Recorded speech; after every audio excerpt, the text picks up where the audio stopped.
안녕하십니까? 언제나 소비자 편에서 방송하는 콘스탄트 김의 티스와 함께 돈 버는 아카데미. 이번 시간에는요, 돈 버는 상속이 되겠습니다. 오빠, 혼자 살고 있는 오빠가 상속이 발생됐습니다. 이럴 때 과연 현명하게 누가 상속받을지 판단은 어떻게 하면 좋을까요? 여기에 대해서 알아보도록 하겠습니다.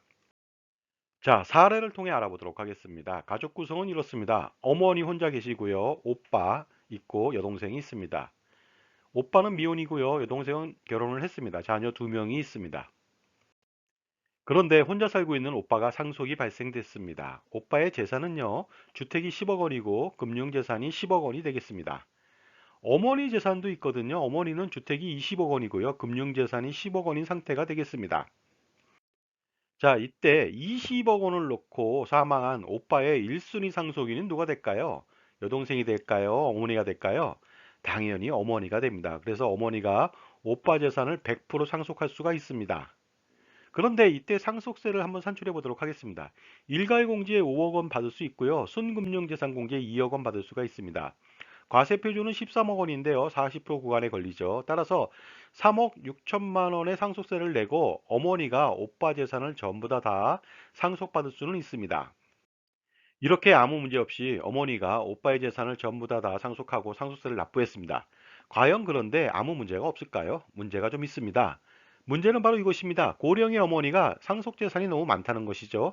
기존 재산이 30억 원인데 오빠로부터 상속재산을 받았습니다. 세후 상속재산이요, 16억 4천만 원이 되겠습니다. 따라서 전체적으로 46억 4천만 원이 되는데 이때 상속세는요, 일괄공제 5억 원, 순금융재산공제 2억 원 해갖고 상속세는 15억 1천만 원이 나옵니다.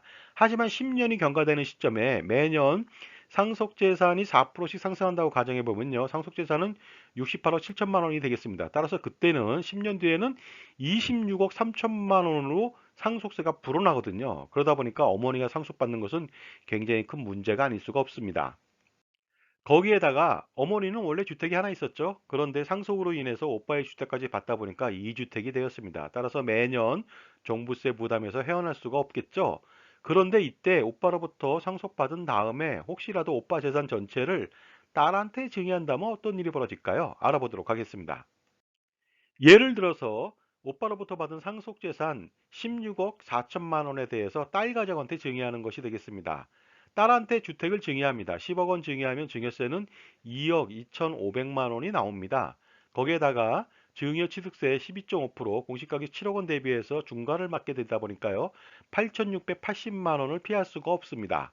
그 다음에 현금요, 3억 2천씩 손자녀한테 각각 두 명한테 증여를 한다면 증여세는 1인당 6,500만 원, 30% 할증이죠.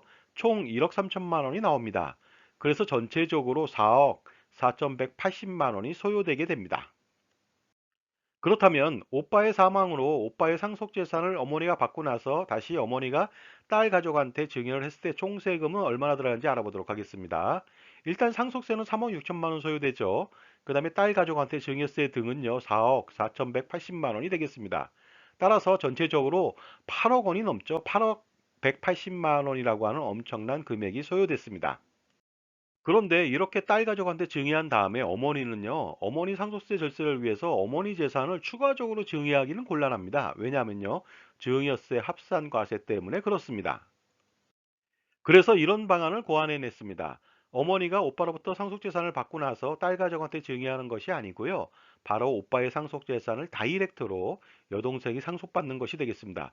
그러려면요, 어머니가 상속 포기를 하면 되겠습니다. 그랬을 때 2순위 상속인인 여동생이 상속재산을 전부 다 가져갈 수가 있습니다. 그런데 이순위 상속인한테 상속을 다 해버리면요, 어떤 문제가 생기냐면은 바로 상속 공제 한도에 걸려서 한 푼도 공제를 받지 못합니다. 상속 재산에서 상속인이 아닌 사람한테 유증한 재산이라든가 아니면 상속 포기로 차순위자가 상속받는 재산 등은요, 그 상속 공제 한도에서 빼주게 돼 있거든요. 따라서 상속세는 어떻게 산출되냐면요, 기초 공제도 못 받고요, 그 다음에 일괄 공제 당연히 못 받겠죠. 순금융재산 공제 못 받습니다. 따라서 과세표준 20억 원에 대해서 40% 하니까 상속세가 6억 4천만 원이나 나왔습니다. 자, 그렇다면요, 손익을 비교해 보지 않을 수가 없겠습니다. 오빠로부터 상속재산을 받고 상속세를 낸 다음에 나머지 재산을 딸한테 다 증여한다. 이랬을 때 들어가는 총 세금은 8억 180만 원이 소요됩니다. 이에 반해서 그 오빠의 상속재산을 여동생한테 다이렉트로 상속했다. 이랬을 때는 6억 4천만 원만 소요됩니다. 따라서 절세 금액은 1억 6,180만 원이고요. 여기에 플러스해서 무주택자인 여동생이 상속주택을 받았을 때 취득세율은요 0.96%에 불과합니다. 어머니가 받았을 때는 3.16%인데 여기에서도 1,000만 원 이상의 그 상속세를 절세할 수 있었습니다. 그리고 여동생한테 다이렉트로 상속했을 때 무엇보다 좋은 점은요, 바로 이것입니다. 어머니가 추가 증여가 가능하다는 것이 되겠습니다. 이로 인해서 어머니의 증여세도 절세할 수 있고요, 어머니의 추후 상속세도 절세할 수가 있습니다. 자, 지금까지 제 정보가 만족스러우셨다면요, 구독과 좋아요 부탁드리겠습니다. 그리고 특히 회원가입을 통해서 보다 다양한 혜택을 누려보시기 바랍니다. 감사합니다. 계속하겠습니다. 자, 그런데 여동생한테 다이렉트로 상속간에 주의할 점이 있겠죠? 자, 상속간에 주택 감정 평가를요, 최저치로 하시기 바랍니다. 그래야만 상속세를 절세할 수 있고요. 그 주택이 없는 여동생은 나중에 양도세는 비과세 혜택을 볼 수가 있겠죠? 하지만 오빠가 이렇게 상속을 하는 것보다는요, 미리 사전 증여를 했다면 보다 좋은 효과를 노릴 수도 있었습니다. 예를 들어서 오빠가 생전에 여동생 또는 조카들한테 사전 증여를 하는 것이죠. 이랬을 때 증여 후 5년이 경과되면 상속재산에서 제외되다 보니까 상속세를 보다 절세할 수 있었고요.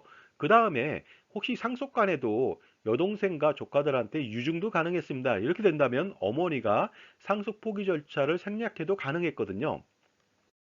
그리고 만약에 사전 증여를 했다면 당연히 주택을 증여해야겠는데요.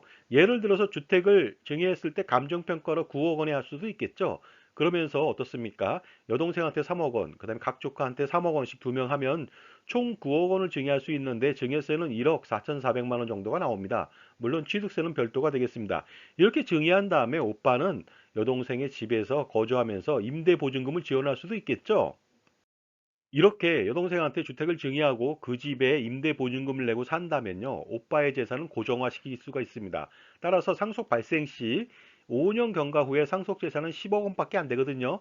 이랬을 때 상속세는요, 2억 2,500만 원밖에 나오지 않습니다.